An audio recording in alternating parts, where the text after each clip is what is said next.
Hello, everyone. Thank you so much for joining me today on This Needs to Be Read.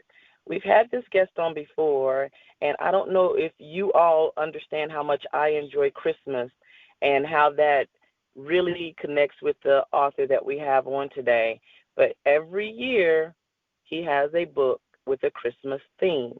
And last year, I was looking to interview him, and I don't know if the PR people told him or not, but I was like, is he coming this year? I want to interview him. That I didn't get a chance last year, but this year I got a double bonus. And if you all are subscribers of Netflix, which most of us are, you'll see one of his new movies. But what was more surprising to me is how much of his content I was already familiar with. 2 Hallmark movies, and then 2 other movies. I believe I'd seen them, but it had been a while ago, and I rewatched them this week.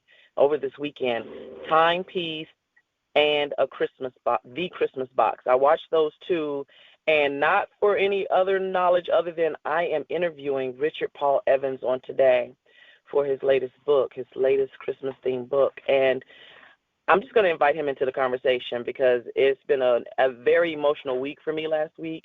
Before I even turned the first pages on your new book, I was in tears with the realness and the connection that I made with you, and just recalling this gentleman that made such an impact on your life. And then to learn that pieces of you have been in all of the works that you've done. And so when I watched The Christmas Box and then I watched Timepiece, and I think I watched them out of order because I watched Timepiece first, I was just so moved. But my nosy part was like, which part is Richard? And, of course, in The Christmas Box, you used your name. So I was like, I don't know. So my first question to you before we get to the Netflix movie and your new book, I wanted to know how much of you do you put into your work? You're writing fiction works for us to enjoy and connect with, but how much do you put of you in each book? Well, a lot. In fact, the Noel Diary on Netflix, that was based on part of my childhood. The gal who plays Barrett Doss is a real person, and I've met her. They say that an author is always writing about him or herself, and I think that's true. There's part of me, and I mean, I've had Rob Lowe, Richard Thomas, and Justin Hartley now say, "Oh, I'm playing you," and it's like there's a lot of truth to that. Yeah. So, what is it like? Or do you get to choose who gets to play you in the movie or who gets to be in your movie? Oh, heavens no. We have so little connection. They buy the rights and then go with it. And, boy, one of my movies, I haven't even seen, it was a TV movie, and they just, the producer called me and he said, look, they slaughtered your beautiful book, and you're not going to like it, and I'd advise you don't watch it. That was just one of them. This one was a complete joy with Netflix. I loved working with them. The screenwriter contacted me before the script was approved. They respected the book, and I just enjoyed every part of working with Netflix on this. It's been a wonderful experience. You know you're answering all of my questions because how close to the book is the movie? Because Noel Diary I had not read, and I'm gonna tell you what I did. As soon as I got the invitation to interview you, I was like, I have to go and find this movie. And I was looking for the book that we're supposed to be talking about today. And I was like, oh, it tells me it's the Noel Diary, and it's one of your first books. You have so many books. And I didn't even realize that. So I was like, oh, my gosh, I've only had a drop in the bucket of his work, but I know that there's going to be a Christmas-themed book written by you. And anyway, so yeah, how well did they do with keeping the book close to the movie? And it sounds like they did an excellent job. They did a good job. I loved it. My wife loved it. The first time we saw it, well before it went out, we just sat there and she kept saying, "This is so good. This is so great." And that was. I mean, this is my first feature film.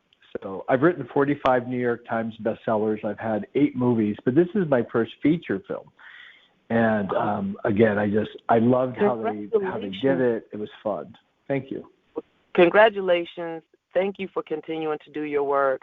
I know that your background before writing all these wonderful books and I only have like 3 or 4 of them and a couple of movies under my belt. I have a lot of content to catch up with, so that's a good problem to have. But you were a marketing executive, I believe, before, right? Advertising and marketing? Yes. I wrote radio commercials, and I worked as a consultant in political campaigns. And so it was actually after one Senate race that I had time on my hands, and that's when I wrote my first book, The Christmas Box. It was just a Christmas present, but it went viral. And it started with 20 copies, and I last checked, it was 8 million copies out there. Listen, if people haven't gone back to look up his name, Richard Paul Evans, books by, movies by, and they're not always going to be easy to find because I've been on YouTube, I've been in different places looking, and some aren't available for me to get my hands on yet. That just means I have to dig a little harder for the treasure. But if you love Christmas or just a little bit, these are the books and movies that you want to see. And I got Timepiece and The Christmas Box. But The Christmas Box, I can see why it went viral. It's such a touching, loving story. And answer for me, did I watch those movies out of order? Because I watched Timepiece first and then The Christmas Box. You did, though chronologically in years, it's actually Timepiece is a prequel. So, but yeah, you want to watch Christmas Box first because it sets up. Then you're interested in what happened before. It does, and if you watch it either way, I think you'll still get the message. But I was just curious. Did I watch this out of order? I have a habit of doing that when I have the opportunity to. So in our time remaining, Richard, please tell us about your latest book. We touched on your movie on Netflix, so people can get that right now. But let's talk about your latest book. Well, A Christmas Memory is the most autobiographical book I've written. It's about my childhood. It was during a hard time, and it was a time very similar to today. I lived in Pasadena. There was the Watts race riot that took place just 20 miles from my home. And our family was going through its own turmoil after a very serious loss. In the book, it's like my brother was killed in Vietnam. My dad lost his job. And we moved to Utah into a very poor neighborhood. The home had been abandoned for 3 years. It had just been empty for 3 years. It was filled with rats. It was my grandmother's home where she had passed, and we moved in there, and it was a hard time. I was bullied and beaten up on a regular basis. I wasn't used to any of this. My mother was suffering from severe depression. My dad was just gone. And there was an old black man who lived next door, Mr. Foster, who took care of me. And it's really, in that sense, a story of compassion and love, and how this wise old man who was lonely like me, who took me in and took care of me and protected me and taught me. And he taught me a lot about life. And during just one of the most difficult times of my life, he was there and blessed me in so many ways. So I think that's why the book is doing so well. It debuted at number 5 on the New York Times bestseller list. And it's really impacting people. It makes people cry, I'll say that.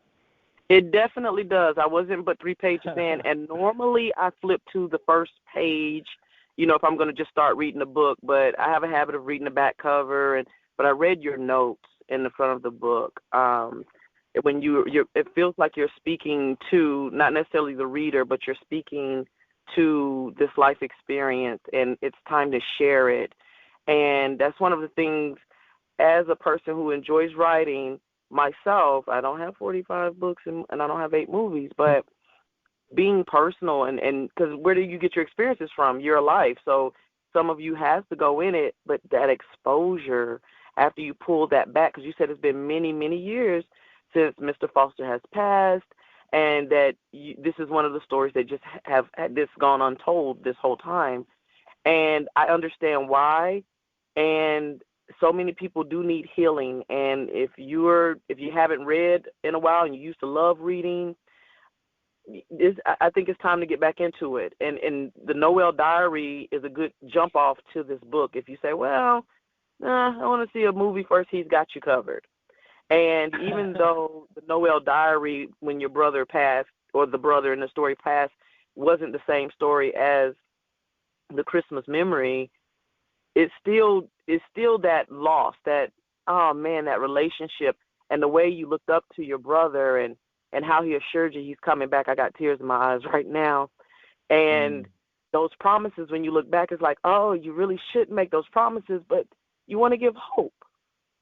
And that's what you do with each one of your books. So I look forward to it every year. And I'm on your newsletter list, so I know when a new book comes out and all of that stuff. So I'm all involved with you.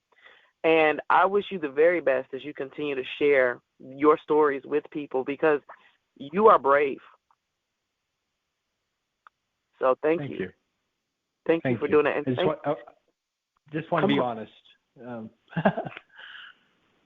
I appreciate it. I do. Paul Richard Evans. I just murdered your name, Richard Paul Evans. Thank you so much for being on This Needs to Be Read. Thank you for sharing your stories with us. Keep writing. Keep that pen moving. Keep healing us through your movies and your books. Tell people how they can also join your newsletter and follow your work outside of This Needs to Be Read. Just come to richardpaulevans.com or find me on Facebook. But it actually has a really great recipes. Thousands of people have downloaded them already. So just go to richardpaulevans.com, and I'll see you there. Awesome sauce. I do got to go get those recipes. Have a wonderful day and continue to, make this book tour a success. I wish you the very best. Thank you so much. You too. Take care. Bye. Thank you for tuning in to This Needs to Be Said. I hope you've gained something from what has been shared. Send me your comments and show ideas through the website at tntbsmedia.com. I'd love to hear from you.